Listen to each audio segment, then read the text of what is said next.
Yes. Yeah. Yes. Yeah. Yes. What time do they have to be out here for the later, something at 9 o'clock? What time do they need to be back to the shop? Okay, so I'll just put them 9 o'clock and we'll do 10 minutes for the questions. Okay. All right. Let me have to introduce you.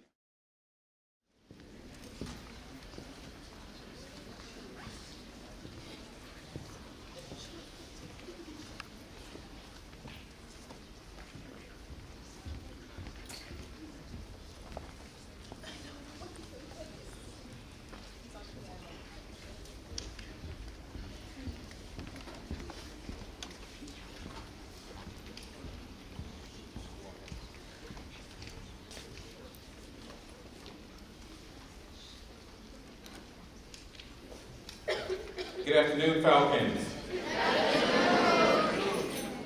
I'm so pleased the way you came and so quietly and orderly came into the room. This today is going to be a very special treat for us, for me as well. And I have the privilege and the honor of introducing the artist of today. Pianist Lara Downs is an iconoclast inspired by the legacies of history, family, and collective memory. Her acclaimed discography, or her acclaimed music and songs, includes her album America Again, selected by NPR as one of the 10 albums that saved 2016, and hailed as a balm for a country riven with disunion. And a balm is like an ointment that you would put on a sore. So her music is soothing, calm, and it has been proven to inspire the country to stay unified.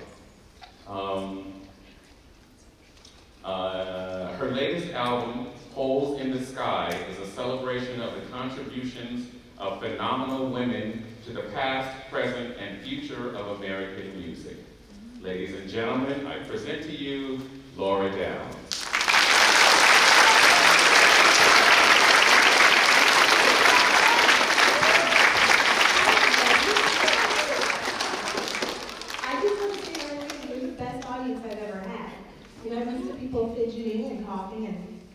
wrapping candies. We don't do any of those things. I mean, you can call if you need to call. I started playing the piano when I was 4 years old, and so it's been a few years. And I studied what is called classical music. Raise your hand if you know what that means. Good, that's better than me. I'm not exactly sure what it means anymore. It's meant to mean music that was composed some time ago, written some time ago, starting about 300 years ago, and it applies to music that was written to be performed in a concert hall, like different than a club or a jazz hall. So there are some different words for it: classical music, concert music. Some people call it serious music, which I think is terrible because no music should be all that serious. But I went to a school called a conservatory where you study music seriously. And now I kind of like to play all kinds of music. Do you know, have you ever heard the name Duke Ellington? Yes. Okay. Raise your hand if you've heard the name Duke Ellington. Wonderful. So Duke Ellington was a jazz musician, but he was one of our greatest American musicians we've ever had in any kind of music. And he said something that I think about every day. Because, you know, people divide music up. They say there's classical music and there's jazz and rock and roll and country and R&B, right? There are all these different kinds of music. But Duke Ellington said there are only two kinds of music: good music and the other kind. And that's kind of what I live by. So I'm going to play for you some music today. And Perry's going to join me. We're going to just share some of our favorite things. The first piece I want to play for you is by another great jazz artist named Billy Taylor, Dr. Billy Taylor. And it's called I Wish I Knew What It Would Feel Like to Be Free.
crash, bang, chord, and everybody assumes the piece is over and they clap and then there's more to go.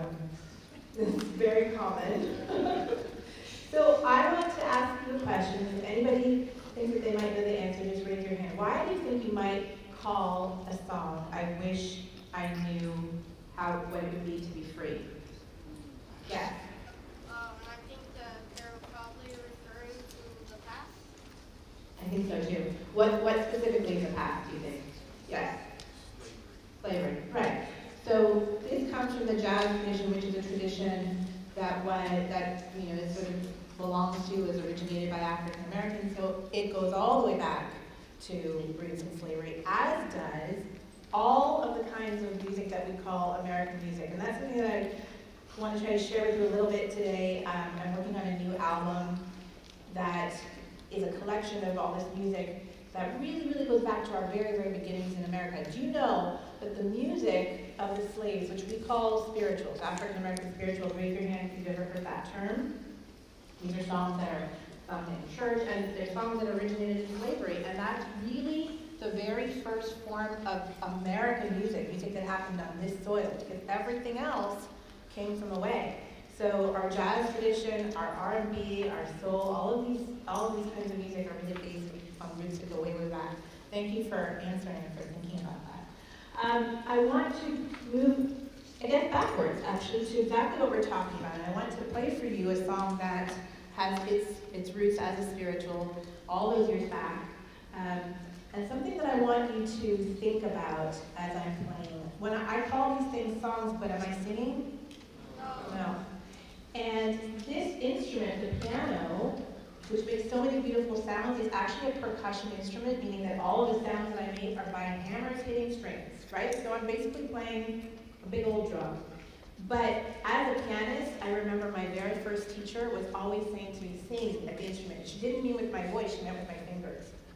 So when I play, I really do think about song, and I think about line and telling stories with my music. And what we're going to do is I'm going to play for you a solo piano version of this song, and then I'm going to be joined by Mr. Hayes. We're going to sing the song with its words. So try to listen and see if you find the same story in the song with and without its words. This is a song called Deep River.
Silence in this school? What's the sign for quiet? Do you have a quiet sign? This. What is it? That's it? Really? Okay. So that's what I should do if you clap when you're not supposed to clap? I should do like this? You guys are great at this today. I love it. Okay, so we heard the same song, one's without words and one's with words. Let's talk about the words first. Who has, I don't want to make like a big question.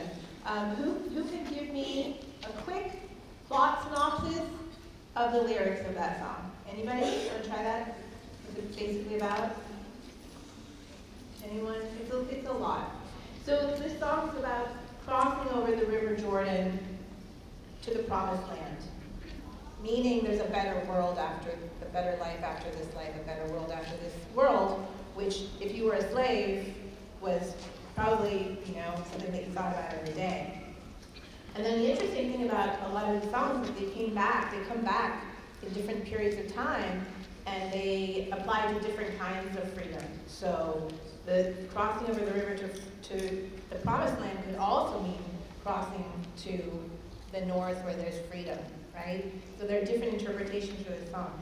But first you heard me play it without any words. And do you think that you had a similar sort of emotion in both versions of the song? Raise your hand if yes. Yes, raise your hand if no.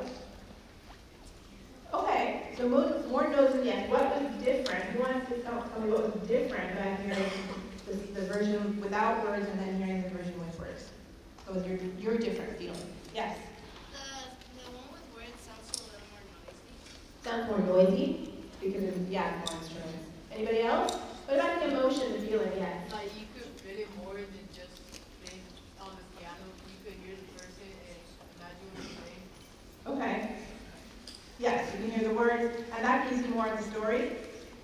Right. Yes. Okay. You hear the emotion of what the person is saying. Hear the emotion of what the person is saying. Anyone else? Yes. Or it was the singing. Mm-hmm. I pay more attention to the singing than the music because it was actual.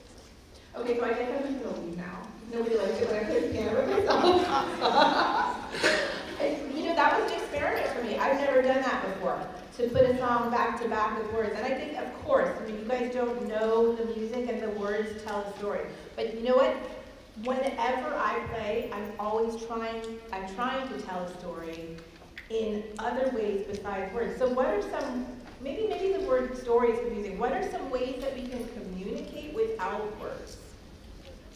What are some ways that we can communicate without words? Yes. Sign language, yes. Yes? Writing, yes. Songs, yes. Images, right. Images. How about also our body language, right? And you know what people say about music? They say that music is a universal language, and what that means is that, for example, if you don't speak any English, are the words that were in the song, are they that meaningful to you? No. So music is a place where we can communicate, we can share emotions and stories without words, and that allows so many different people, not only of different languages, but of different backgrounds and different beliefs and different situations to come together in a shared space and kind of find this common ground, which is something that's really important to me. Okay, I should stop talking and play something for you. Because we don't have that much time, and we're going to do a Q&A. So I think I'm going to just play for you question and then I think, got time for one more? Sure. Okay, so this is another piece of music that's based on a spiritual, and this is by a composer. Do you know what a composer is? Raise your hand. Okay. You with your hand up high, what's a composer? You don't want to say? Who would like to say what a composer is? Yeah. Yes, a person who writes music. So I may have said that word already a few times. I apologize if I wasn't clear. A composer is a person who writes music, and this piece is by a composer whose name was Margaret Bonds, and she was an African American woman who was writing music in the 1930s. So that's probably around when your grandparents were born. I can't do that. Yeah. But this is a piece called Troubled Water, and it's based on a spiritual called Wade in the Water.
you guys so much for being a very good audience. This next song you probably know very well because it was recorded by a very famous recording artist. Unfortunately, she's no longer with us, Miss Whitney Houston, and this is The Greatest Love of All. After this, I will read some of the questions that you have provided for Ms. Downs, and then we will move forward. But here now is The Greatest Love of All.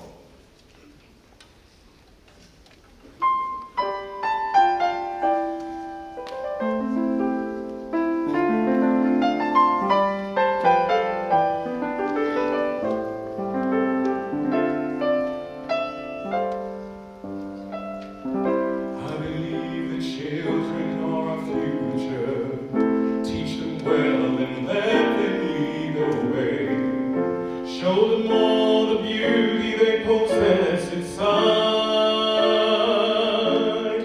Give them a sense of pride to make it easier. Let the children's laughter remind us how we used to be. Everybody searching for a hero. People need someone to look up to. Never found anyone who fulfilled my needs. A lonely place to be, and so I learned to depend on me. I decided long ago never to walk in anyone's shadows. If I fail, if I succeed, at least I'll live as I believe. No matter what they take from me, they can't take away my dignity, because the greatest love of all is happening to me.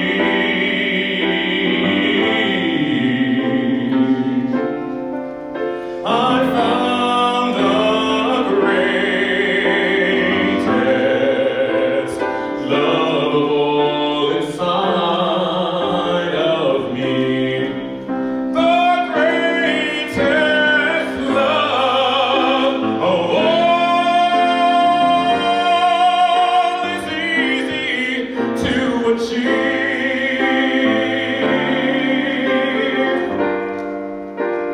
Learning to love yourself is the greatest love of all. And if by chance that special place that you've been dreaming of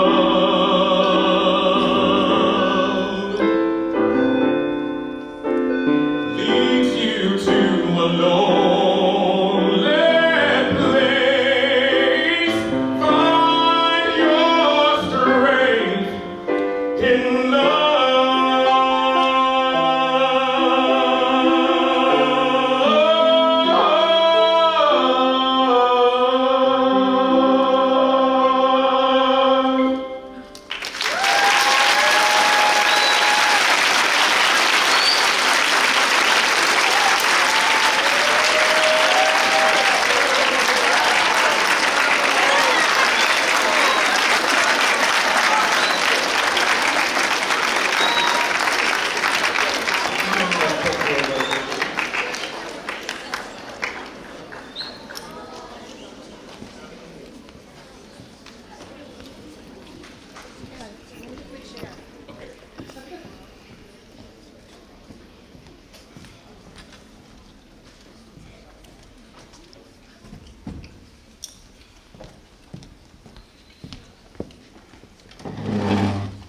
I had a pillow made for me for this because I was. Yes, thanks to Ms. Yanez, she needed a pillow, and so that was the pillow that we got her. All right. So, Jerry, who's in the 7th grade, Jerry, raise your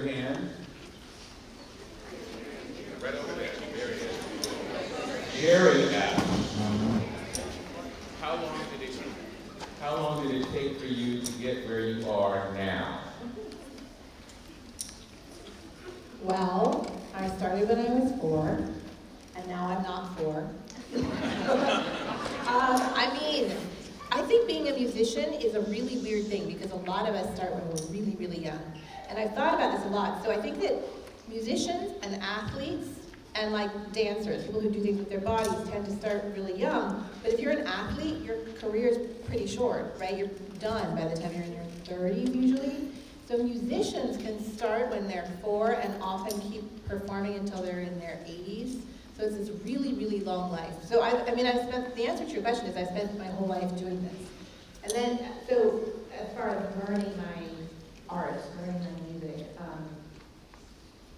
are you talking about sort of career or?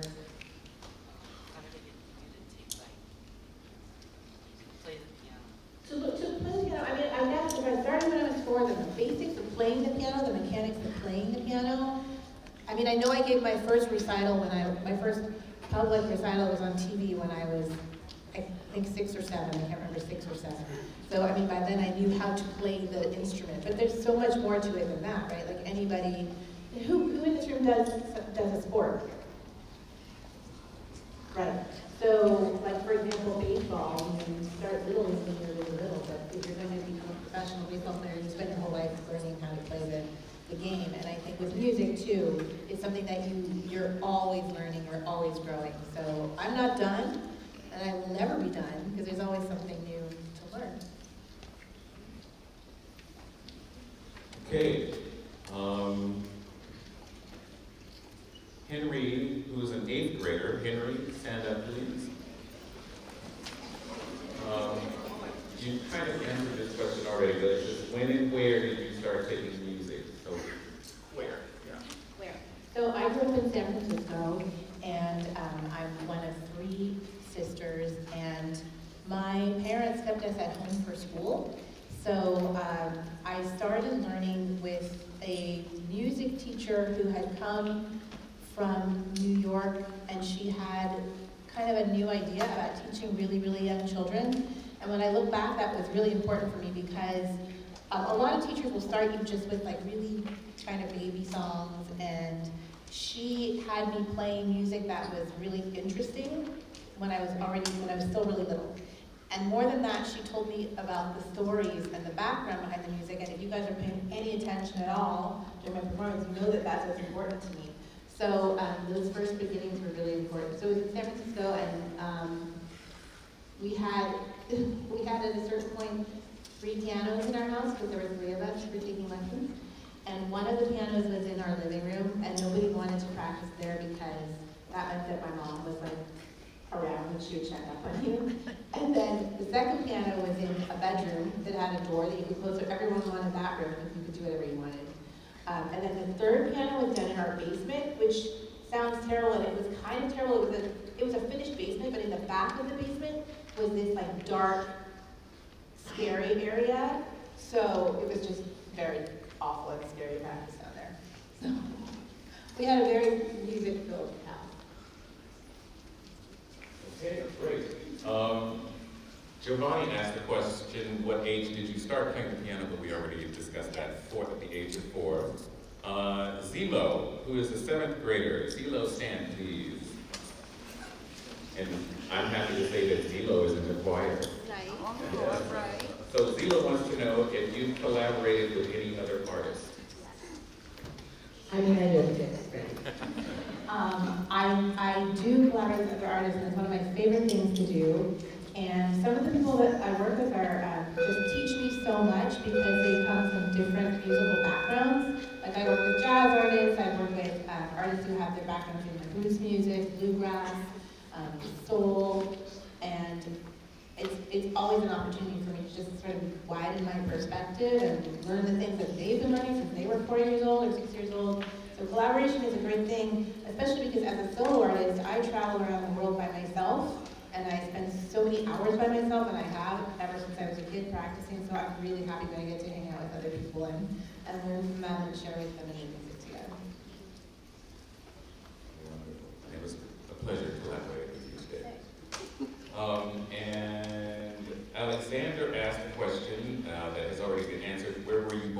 so you were born in San Francisco. Benedict, in the 7th grade. Would you stand, Benedict? Benedict would like to know, is the piano the first instrument that you learned to play? Piano is the first and only. I took a few violin lessons that didn't go well at all. But I love this instrument. How many of you have ever touched the piano, played the piano, raise your hands? Oh, that's great. You know, the piano is technically like, it's the easiest instrument to get sound out of. You know, on a string instrument, you have to figure out where's the note, and you have to use a bow or pluck, and it's technically harder. I think anybody can press down a key and make a sound. But I think that the piano is also a really complicated instrument to play well. So when I talk about learning through my whole life, I'm always just searching for new ways to make this instrument do everything it can do. And I don't know, I'm very attached to it, and I kind of think it's the best instrument. Very good. Lorena, who's in the 8th grade, Lorena Sanders. Lorena wants to know, and I want to know, she says she wants to know what made you choose the Watts Learning Center to come to our school. I love that question. Well, my friend here introduced me to what you're doing down here, down here, I live up in Northern California.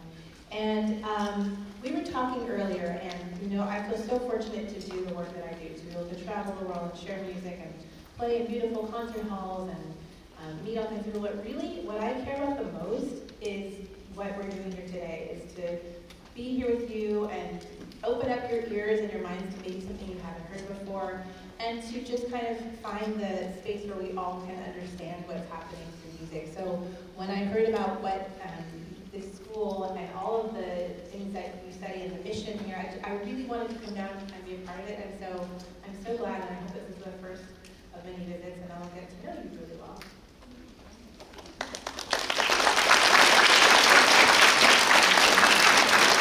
Thank you, Lorena, for that question. We'll get one last question, and yes, Andre, who's in the 7th grade, stand please. Andre wants to know what inspires you. How many hours do we have? So inspiration is a really interesting thing, right? Because it comes when you don't expect it, and it comes from weird places. And I've been thinking about this a lot because I do a lot of different kinds of projects. Like my albums are really different ones than the other. The things that interest me, I can use the word interest and inspire, I think, at the same time, can be very different.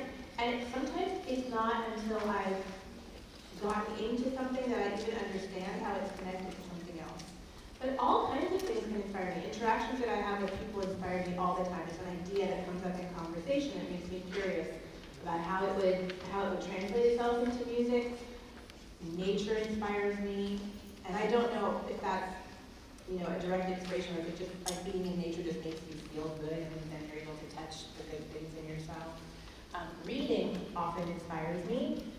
Literature, just ideas. I think most of all, history inspires me. I think that I have this unique privilege playing this music that spans several centuries, and sort of having an intimate relationship with a composer. We remember what that means, right? A person who writes music, who was writing music 200 years ago. I know nothing about this person. I'll never meet that person. Our paths can't really, can't connect here on this earth, but I can be inside their head, and I can connect with what inspired them. So that's probably the most exciting thing to me about music, and you can translate that into many things.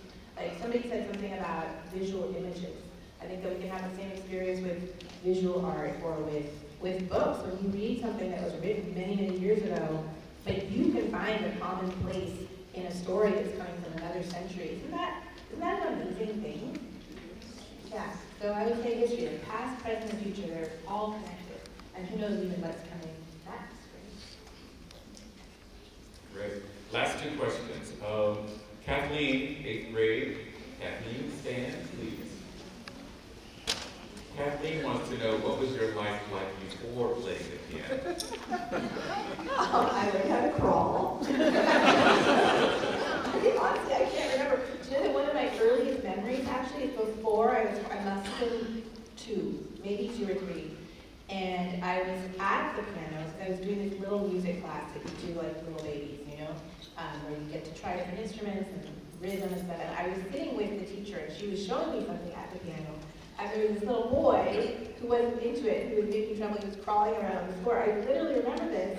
And I remember looking down at him and thinking, how could he not be interested in this? This is so cool. And that's really one of my very few early memories. So I don't remember anything before music. All right, and our last question came from Tamia, who's in the 8th grade. Tamia, can you please, there you are.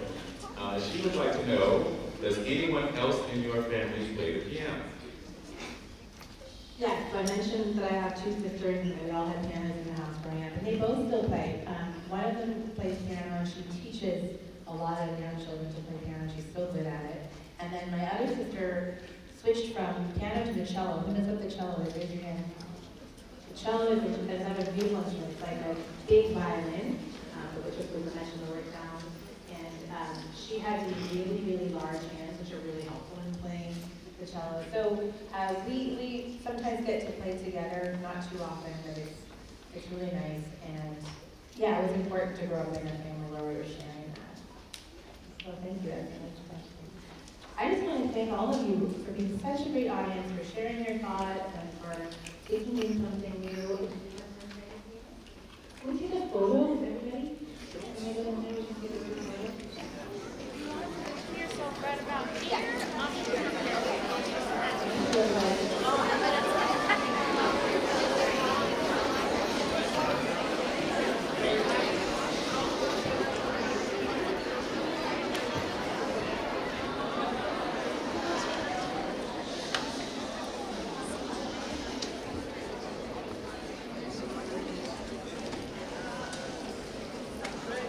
All right, ladies and gentlemen, there doesn't have to be too much movement. I'm going to be shooting from up here, so don't worry. Just smile your beautiful faces.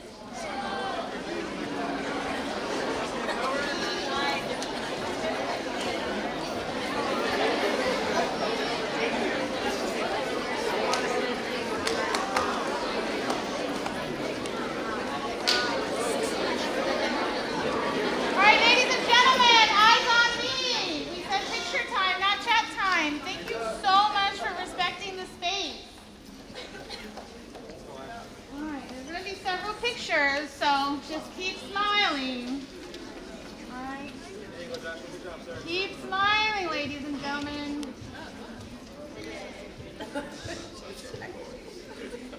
There's lots of pictures, guys.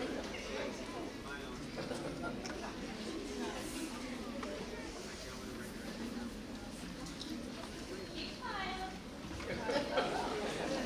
Johnny. Let me get a good angle.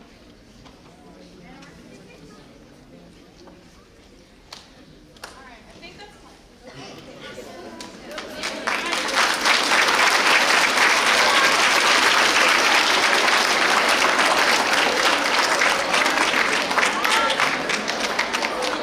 All right, guys, before we go back to class and finish the day strong,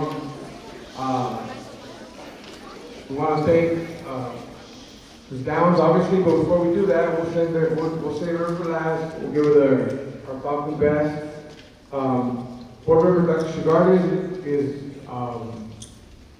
the real reason why Ms. Downs is here. He's the one that made it possible. Dr. Shigardi, stand up.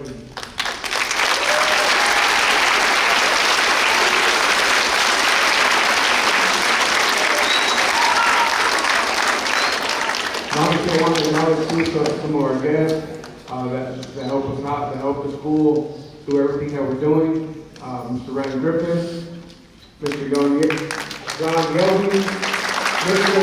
Stevens.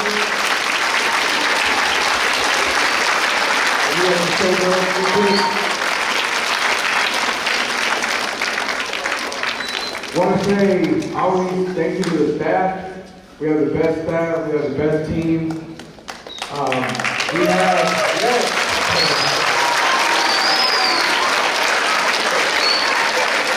And of course, we have the best students in the world.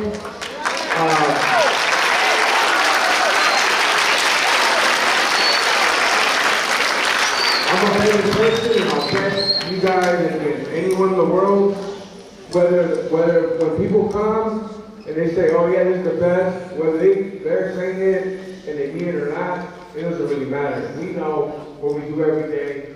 We know what we're about. You guys never let us down. Amazing job is what we do. As if you were listening, not only to Ms. Down's play, but what she was saying, I was going to ask her what would be the message for you guys. She kind of hit that at the very end, right? What inspires you? I know in the morning when I talked to you guys, we talked about being open to everything. One of the, when the opportunity was presented, and we would love for you to come back, when the opportunity was presented, I know a lot of you haven't listened or been to a performance or maybe even listened to this type of music, but it's all about exposure. It always comes back to exposure. Before you know it, you guys will be in college. One of the things that wasn't mentioned is down is besides performing all over the world, she's performing right now at UC Davis, which is University of California at Davis. You might know somebody that's there, and they're like, oh, I'm gonna go see Ms. Downs playing on campus. Oh, she was just at my school. So it's a small world. This experience might not hit you 10 years from now when you're in college, or less, 5 or 6 years when you're in college. It might not hit you till the end. Please, hopefully, when it does hit you, you appreciate the opportunity that we all had to be here in the audience. And don't take it for granted. Appreciate it. Hopefully, some of you or a lot of you found a different type of inspiration. Because you need, like Ms. Down said, you need different types of inspiration to be successful, and not just one. And we want to again thank Ms. Downs and give our Falcons best. Louder.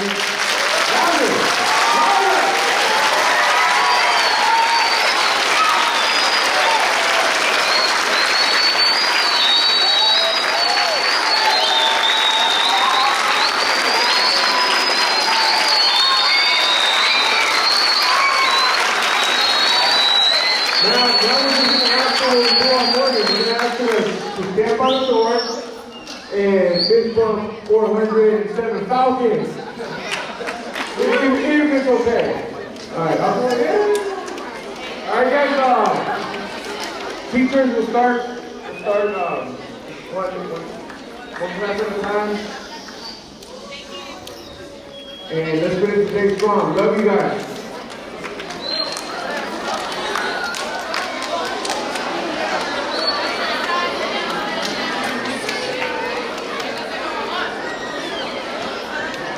Ladies and gentlemen, you stay seated until we call your roll up. Stay seated.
Thank you for waiting so very patiently, ladies and gentlemen. We appreciate that. Thank you so very much.